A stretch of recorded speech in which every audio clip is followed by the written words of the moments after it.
एक बार राजा अपने आदमियों के साथ शिकार करने के लिए जंगल जा रहा था।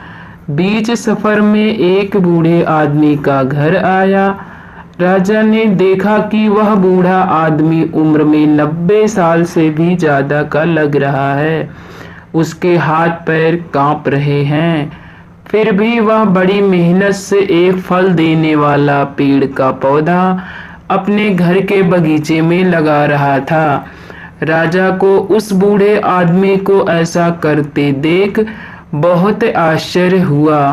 राजा का सोचना था कि बूढ़ा जो फल का पौधा लगा रहा है उसे अच्छी तरह से बड़े होकर फल देने में कम से कम 10 साल लग जाएंगे। बूढ़े आदमी की हालत देखकर लगता था कि वह शायद ही 1-2 साल और निकाल पाएगा। फिर बूढ़ा आदमी क्यों इतनी मेहनत और तकलीफ उठा रहा है? राजा अपने आदमियों के साथ उन्हीं के पास पहुंचा और उसने यही प्रश्न बूढ़े से किया तो बूढ़े ने कहा, महाराज, अगर यही सोच मेरे दादा परदादा रखते तो आप मेरे बगीचे के इन कई पेड़ों को जो वह मेरी उम्र के थे तब लगाकर गए थे शायद यह नहीं देख पाते और ना ही मुझे उनसे फल खाने के लिए मिलते। जैसे मेरे दादा परदादा ने मेरे बारे में सोचकर उन पौधों को लगाया था, मैं भी अपने बच्चे और बच्चों को ध्यान में रखकर इस पौधों को लगा रहा हूँ। मेरे पूर्वजों ने उनका फर्ज अदा किया था, अब मैं मेरा फर्ज अदा कर रहा हूँ। राजा ने जैसे ही बूढ़े आदमी के विचार सुने तो उसके मुंह से वह निकल गया। राजा के आदमियों ने राजा के मुंह से वह शब्द सुनते ही उस बूढ़े आदमी को 1000 सोना मोहरों की थैली इनाम के रूप में दे दी।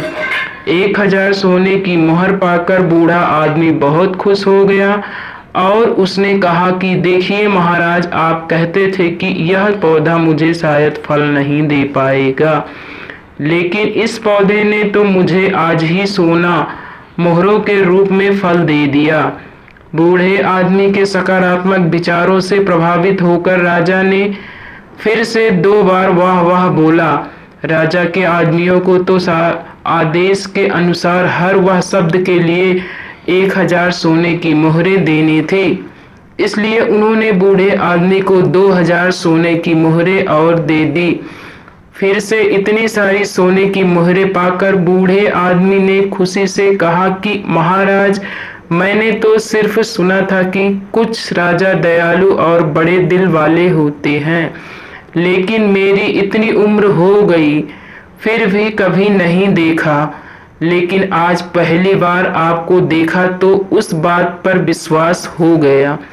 राजा के मुंह से अपनी तारीफ सुनकर लगातार 3 बार वाह वाह वाह निकल गया और बूढ़े आदमी को 3000 सोने की मोहरें और मिल गई। दोस्तों, यह कहानी जितनी मजेदार है उतनी ही गहरी बात भी सिखाती है। यह कहानी हमें सिखाती है कि हर काम सिर्फ अपने मतलब के लिए नहीं करना चाहिए। जब हम कोई काम निस्वार्थ भाव से करते हैं या दूसरों का भला करने के लिए करते हैं तो उसका फल भी हमें जरूर और जल्दी मिलता है। इसलिए दोस्तों, निस्वार्थ बनो और भलाई करते रहो। धन्यवाद।